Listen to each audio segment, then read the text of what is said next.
What's up, everybody? Thralls Metal here once again. I'm Necrotic. I'm Jammin, John. And we have yet another album review for you. So another one that came out on this first week of October was the newest offering from Faceless Burial at the Foothills of Deliration, which I had to look up that last word and I thought it was made up, but it wasn't. It actually means abnormal state of mind, which when you listen to this album, that will make sense. That's fair. This again comes out on the 7th of October on Dark Descent Records. This band formed in 2014 in Melbourne, Australia. Once again, more awesome death metal coming out of Australia. Who knew? Are you surprised? Shouldn't be. This is their third album overall. They have one other EP, and this is death metal, a three-piece, and we are very familiar with this band, namely the last album, Speciation. That was a 2020 year-ender for me. As it was for me. Absolutely dizzying, nuts riff work, but still very brutal, like very rooted in old school 90s death metal, but also like a love for like fiercely technical stuff like Atheist, Goreguts, Later Death, but still packing the punch of bands like Incantation and Morbid Angel at the same time. So that's a lot for three guys to absorb, but they can do it. Yeah, not only can they do it, they can do it very well. It's brutally obvious that these guys have all practiced their instruments. A lot. Like non-stop for possibly since the womb onward. Womb noodling. Yeah. I mean, might be a thing. Everybody in this band brings their A game 100% of the time. There's no real lull in that. Also, before anyone says, hey, what the hell's going on in the background with the lights, I'm going to address the fact that we went to go jam this album, and my Bluetooth speaker died, so we had to get a new one. And we upgraded to this nifty little cyborg back here that blinks whenever the music does something. Now, what was fun about this speaker, too, is it does blink in time to the music, but it seeed rather confused as it tried to blink during Faceless Burial. Does not compute. Right, it just was like, what? No, not this light.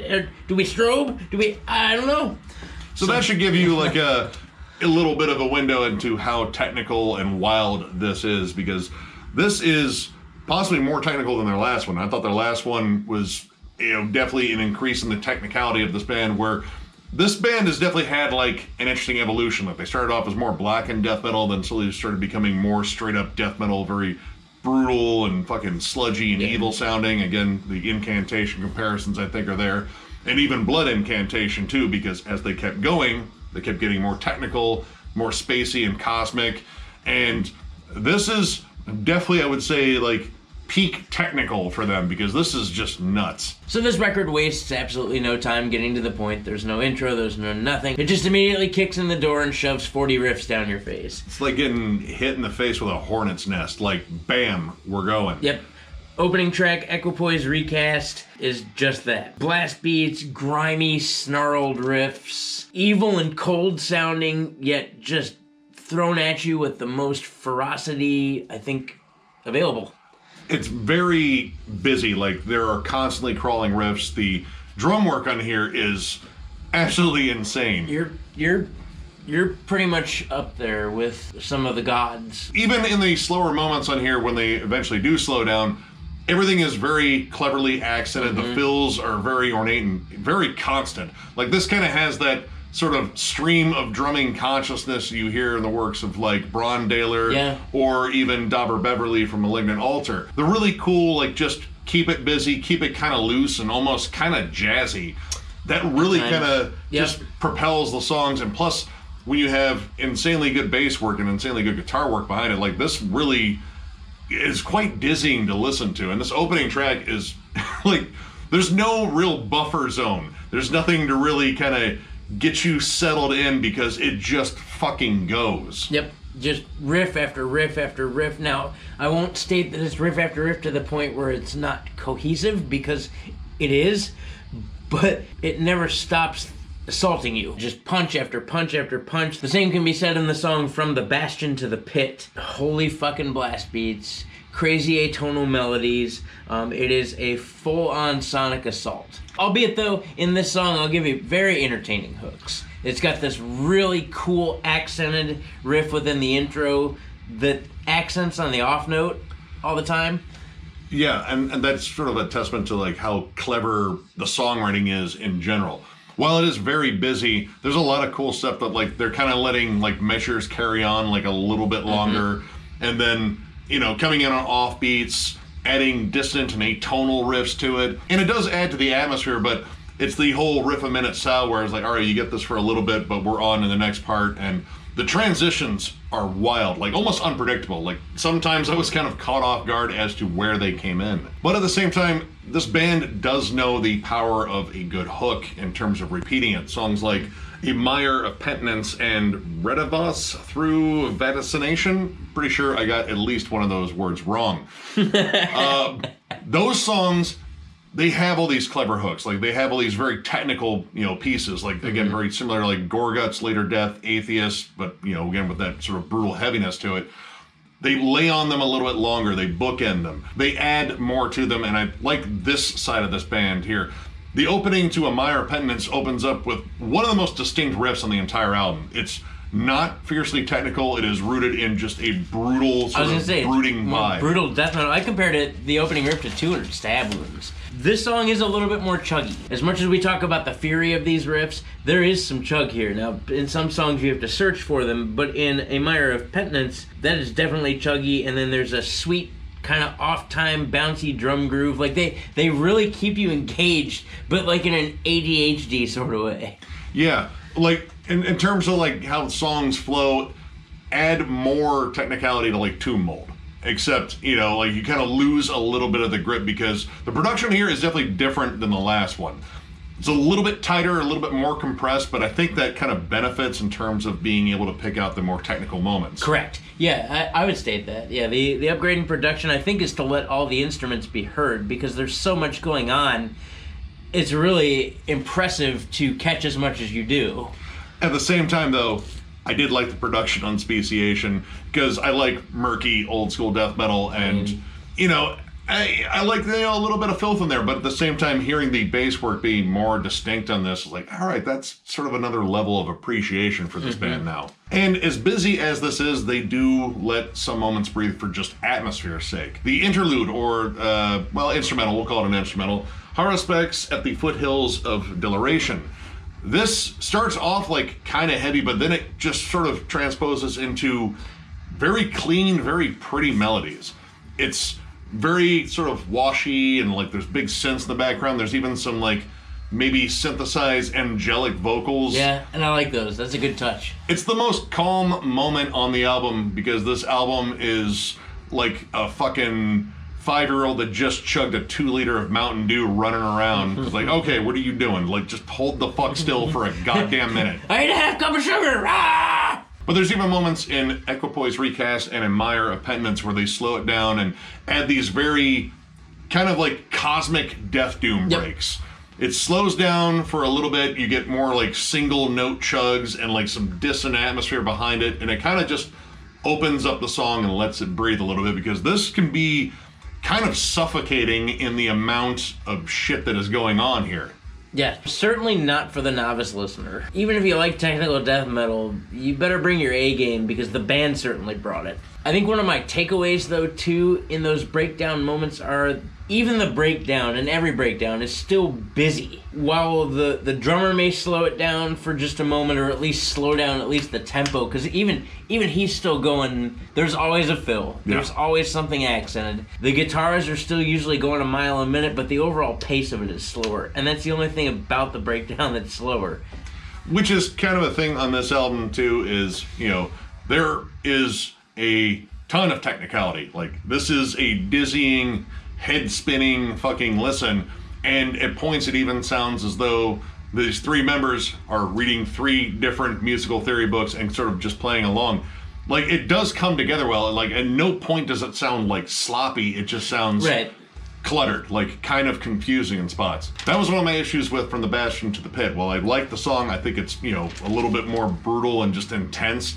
It can get a little bit confusing, and Dehessent also kind of the same thing, but there are repeated hooks in it, and that's the thing that I was really searching for in this was like good repeated hooks, and they do that. This isn't just, sort of entirely a stream of consciousness sort of writing style. They do like to repeat stuff, but it feels as though like it just gets cluttered with stuff that while I think is good, it's just too much of it. It's kind of like, all right, let's squeeze in everything we can. Oh, now we gotta at least slow it down a little bit to let everybody catch up. But even in that part, they're still squeezing in. You're like, come on, guys. It's not like you're avoiding this album of riffs. There's probably, I don't know, 900 riffs in here. I'm not joking. There's probably 900 riffs in here. That's to go with the 400 transitions. And that was kind of like the overall vibe of this. I felt like I walked into a dense fog of riffs, and it just sort of surrounded me and definitely confused me. But I think that's also due to them, like, kind of shifting to almost progressive death metal here. Mm-hmm. You definitely hear it on the last track, and I would even say on My Repentance, which brought that one up quite a bit, because that is a huge standout awesome song. Yeah, it's fucking badass. But yeah, this band is continuously evolving. I would even say from album to album, like, this isn't necessarily a slow progression. This band's only been around since 2014, and I would say all of their albums are vastly different from one another. So including these, newer elements, or just trying to broaden their sound, like, there's going to be maybe some stuff that is like, all right, maybe we're trying to do this too much, or maybe we've abandoned too much the old sound. But overall, like, I don't think this is bad at all. In fact, I think it's really fucking good. The riff work is super creative, and just the songwriting in general, I think, is really wild. And when it comes together, namely, I think that last track is everything coming together. And that's another thing I like on this, is they kind of lengthen the songs a little bit to kind of give them room to grow. Right. Didn't always work because, the inevitable busyness of, technical music. But that last track, they spaced out a lot of moments, and that made it more memorable. And that's the thing that is kind of difficult in terms of, like, more technical music, is like, man, this isn't memorable necessarily for a hook. This is memorable because, holy shit, the musicianship's incredible. Right. It's something you run into when you write technical music, is you have to find a way to keep all the songs from bleeding together. They did a pretty good job at that, but also, at a couple times I thought, well, didn't I hear this already? Because you don't know what to pay attention to. In my opinion, if it could have been a little bit more, hooky, or a little bit more of, like, just a breakdown to just give your ears a break, give your brain a break, that would have been kind of neat. This is like trying to follow a single gnat in a gnat cloud, which, I'm pretty sure people in the Midwest know what that's all about. Because, they're gross, and when you walk into them with your mouth open, you're like, God, did I eat one? Or mayfly. Oh, for those of you that know what that is, mayfly, things. June bug, billions and billions of fucking bugs. Just the fucking street strewn in fucking bug guts. I mean, we're talking about, like, 4 or 5 inches deep in the middle of the road. They show up on the goddamn Doppler. Yeah, Like, it's that fucking clouds thick. of them. Yeah. Anyway, down to an actual rating, because, I mean, like, a swarm of mayflies is kind of similar to this overall album. I'm going to go ahead and give it 3.5 stars. Mm-hmm. I do dig this. And for technical music that is, constantly, just perpetually busy, they do generate some really cool hooks in here, and there's some really cool atmospheric sections to sort of let, this breathe a bit, because that's kind of a thing that it does need to breathe a little bit more. I think it's a little bit more technical than the last one, but I think the last one sort of benefited from more organic production and, just a little bit more, like, control. This album kind of flies all over the place, but I mean, most of the time when it's doing it, it is generating some very impressive, riffs and combinations of melodies and insane drum patterns. So, I mean, it's a dizzying experience, but honestly, it's a really good one. If you're a big fan of, again, like, Atheist, Gorguts, Blood Incantation especially, definitely check this band out. I'd say check out all their releases. It's a very interesting evolution from album to album, but the important part is to definitely check it out. I saw a comment not too long ago. It was in some video we recently did where they said, Nick and I agree a lot. We do jam a lot of the same music and have together for many years. I'm also going to give this a 3.5. This record is definitely more than a 3. It's disgustingly impressive. Is it quite a 4? I think if I wasn't so goddamn nitpicky, it would be a 4. But it's a 3.5. I first discovered this band personally in 2020, and their last record is amazing fucking album. So I knew that this record was going to be an amazing album. And it is.